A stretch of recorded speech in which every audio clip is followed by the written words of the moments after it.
എല്ലാ പ്രിയപ്പെട്ടവർക്കും ക്രിസ്തുവേശ്വര നിസ്തുല നാമത്തിൽ പ്രഭാതവന്ദനം അറിയിക്കട്ടെ. ഇന്നത്തെ നമ്മുടെ ധ്യാനത്തിനും പഠനത്തിനുമായി അപ്പോസ്തല പ്രവൃത്തികൾ 5-ാം അധ്യായം 7 മുതൽ 9 വരെയുള്ള വാക്യങ്ങൾ. അപ്പോസ്തല പ്രവൃത്തികൾ 5-ാം അധ്യായം 7 മുതൽ 9 വരെ.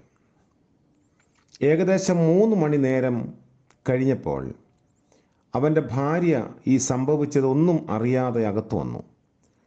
പത്രോസ് അവളോട്, ഇത്രയ്ക്കോ നിങ്ങൾ നിലം വിറ്റത് പറക എന്ന് പറഞ്ഞു. അതെ, ഇത്രയ്ക്ക് തന്നെ എന്നവൾ പറഞ്ഞു. പത്രോസ് അവളോട്, കർത്താവിൻ്റെ ആത്മാവിനെ പരീക്ഷിപ്പാൻ നിങ്ങൾ തമ്മിൽ ഒത്തത് എന്ത്? ഇതാ, നിന്റെ ഭർത്താവിനെ കുഴിച്ചിട്ടവരുടെ കാൽ വാതിൽക്കൽ ഉണ്ട്, അവർ നിന്നെയും പുറത്തു കൊണ്ടുപോകും എന്ന് പറഞ്ഞു. പരിശുദ്ധാത്മാവിന് എതിരെയുള്ള പാപം ചെയ്ത 2 ആളുകളാണ് അനന്യാസും സഫീറയും. ആദിമസഭയുടെ സ്വഭാവം എങ്ങനെയായിരുന്നുവെന്ന് ഈ വേദഭാഗം നമ്മളെ പഠിപ്പിക്കുന്നുണ്ട്. വിശ്വാസ സമൂഹത്തിലേക്ക് കടന്നു വന്ന ആളുകൾ തങ്ങൾക്കുള്ളത് വിറ്റ് അതിൻ്റെ വില കൊണ്ടുവന്ന് അപ്പോസ്തലന്മാരുടെ കാൽക്കൽ വെച്ചിരുന്നു. അത് പൊതുവായി കരുതപ്പെടുകയും ആവശ്യമുള്ളവർക്ക് ആവശ്യാനുസരണം നൽകുകയും ചെയ്തു എന്ന ചരിത്രം ലൂക്കോസ് ഇവിടെ രേഖപ്പെടുത്തുന്നുണ്ട്. അവരിൽ മുട്ടുള്ളവരാരും ഉണ്ടായിരുന്നില്ല എന്ന് പ്രത്യേകം എടുത്തു പറയുന്നു. അപ്പോൾ ഒരു ഷെയറിംഗ് കമ്മ്യൂണിറ്റിയിലേക്ക് കപടതയുമായി കടന്നു വന്ന ഒരു ഭർത്താവും ഭാര്യയും. അപ്പോൾ ഇവിടെ നമ്മൾ ഓർക്കേണ്ടത്, കാപട്യം ദൈവം വെറുക്കുന്ന പാപമാണ്. അല്ലാത്തത് ഭാവിക്കുന്നതാണ് കാപട്യം. നമ്മുടെ കർത്താവ് വെറുക്കുന്ന പാപമാണത്. പരീശന്മാരുടെയും ശാസ്ത്രിമാരുടെയും കപടഭക്തിയെ കർത്താവ് നന്നായി വിമർശിച്ചിട്ടുണ്ട്. കപടഭക്തി കൊണ്ട് കുറേ നാളൊക്കെ പിടിച്ചു നിൽക്കാൻ കഴിഞ്ഞു എന്ന് വന്നേക്കാം, എന്നാൽ ആത്യന്തികമായി തകർന്നും തളർന്നും പോകും. ബാഹ്യമായി വിശ്വാസ സമൂഹത്തിലെ അംഗം, അത് പേരിൽ മാത്രം. ആന്തരികമായി തിന്മയുടെ ആലോചനയിലും ജീവിക്കുക. പുറമേ ഒന്ന് ഭാവിക്കും, അകമേ മറ്റൊന്ന് അനുഭവം. ഒരു പിതാവ് തൻ്റെ 7 വയസ്സുള്ള മകനുമായി ഒരു കാറിൽ യാത്ര ചെയ്യുകയായിരുന്നു. ഈ കുട്ടി സീറ്റിൻ്റെ മുൻഭാഗത്ത് ഇടത് സൈഡിലാണ് ഇരുന്നത്. അവൻ കൂടെ എഴുന്നേറ്റ് നിന്ന് തല വെളിയിലിട്ട് പുറത്തേക്ക് നോക്കും. അപ്പൻ വഴക്ക് പറയുമ്പോൾ ഇരിക്കും. കുറേ കഴിഞ്ഞ് വീണ്ടും എഴുന്നേറ്റ് പഴയപടി നിൽക്കും. ശാസിക്കുമ്പോൾ ഇരിക്കുകയും ചെയ്യും. പല പ്രാവശ്യമായപ്പോൾ അപ്പനൊരു ചെറിയ കിഴുക്ക്, അതായത് വിരലുകൊണ്ട് ഒരു നുള്ള് അവന് കൊടുത്തു.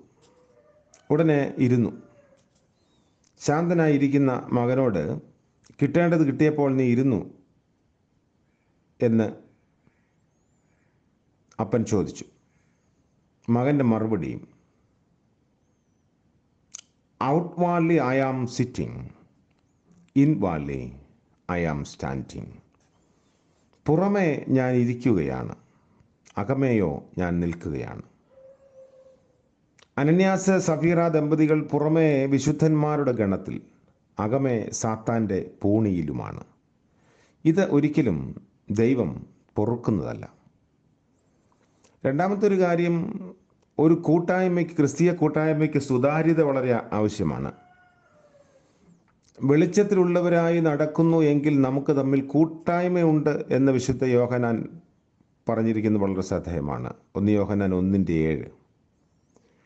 മനസാക്ഷിക്കുത്തില്ലാത്ത ജീവിതം ഒരു കൂട്ടായ്മയ്ക്ക് ആവശ്യമാണ്. ജീവിതത്തിൽ യാതൊന്നും മറച്ചു വയ്ക്കാനില്ലാത്ത അനുഭവമായിരുന്നു ആദിമസഭയുടെ അനുഭവം.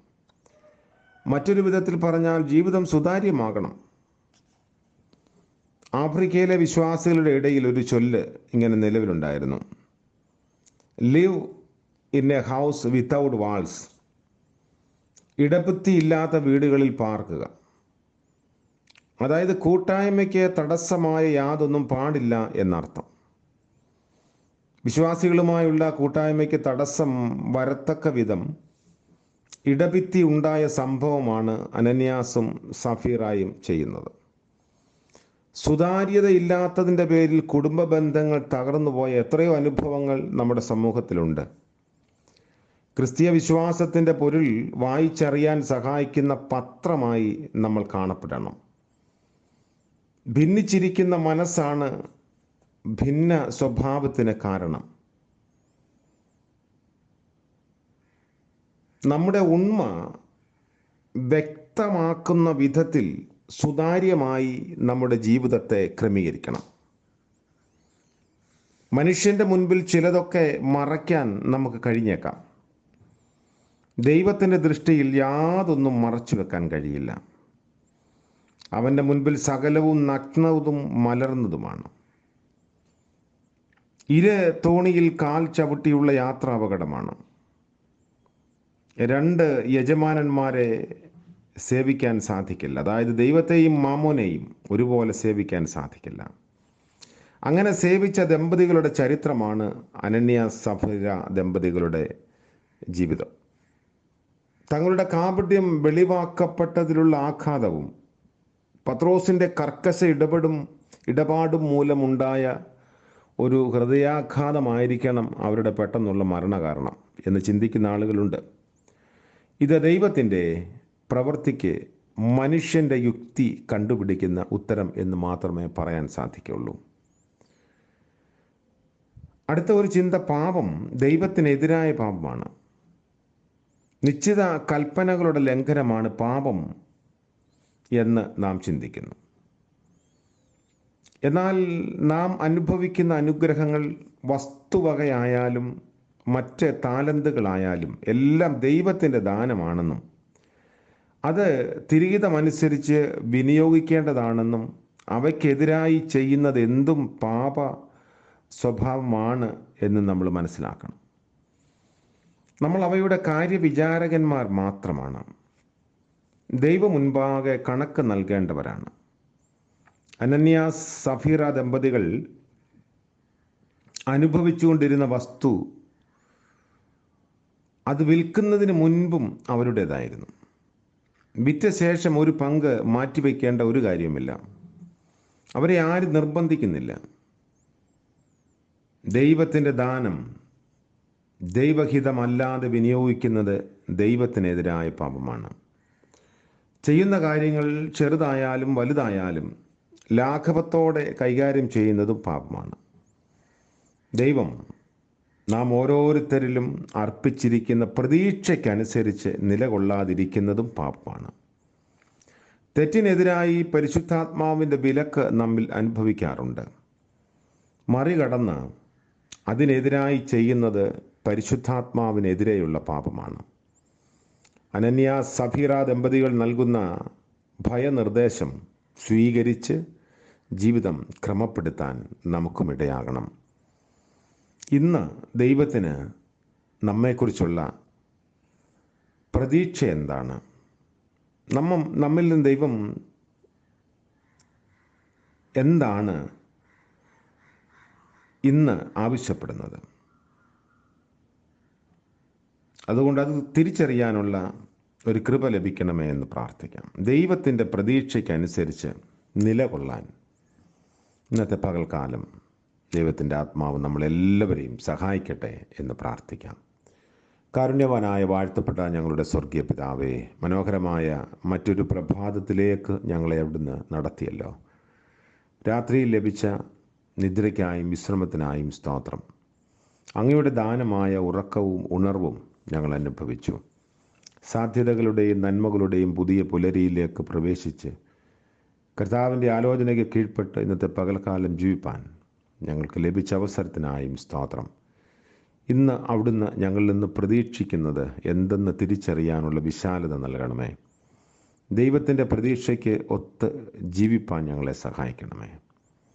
കപടതയില്ലാതെ സുതാര്യമായ മനസ്സോടെ നിലപാടോടുകൂടി ജീവിപ്പാൻ ഞങ്ങളെ ഇടയാക്കണമേ. ഇന്ന് ഞങ്ങൾക്ക് വരാമായിരിക്കുന്ന ആപത്തനർത്ഥങ്ങൾ വിടുവിക്കണമേ. പ്രഭാതം മുതൽ പ്രദോഷം വരെയും അവിടുത്തെ സാന്നിധ്യം നൽകണമേ. ഇന്ന് ജന്മദിനം ആഘോഷിക്കുന്ന പ്രിയപ്പെട്ടവരെയും വിവാഹ വാർഷികം ആഘോഷിക്കുന്നവരെയും ഓർത്ത് പ്രത്യേകം പ്രാർത്ഥിക്കുന്നു. അനുഗ്രഹത്തിൻ്റെയും നന്മയുടെയും സന്തോഷത്തിൻ്റെയും തൃപ്തിയുടെയും ഒരു പുതുവർഷം എല്ലാവർക്കും അവിടുന്ന് ദാനം ചെയ്യണമേ. യേശു മശീഹ മൂലം ഞങ്ങളുടെ പ്രാർത്ഥന ദയവോടെ കേൾക്കുമാറാകണമേ. ആമേൻ. നമ്മുടെ കർത്താവ് യേശു മശീഹായുടെ കരുണയും കൃപയും നമ്മോടും നമ്മുടെ ആവശ്യങ്ങളോടും ഇപ്പോഴും എപ്പോഴും എന്നേക്കും ഉണ്ടായിരിക്കുമാറാകട്ടെ. ആമേൻ.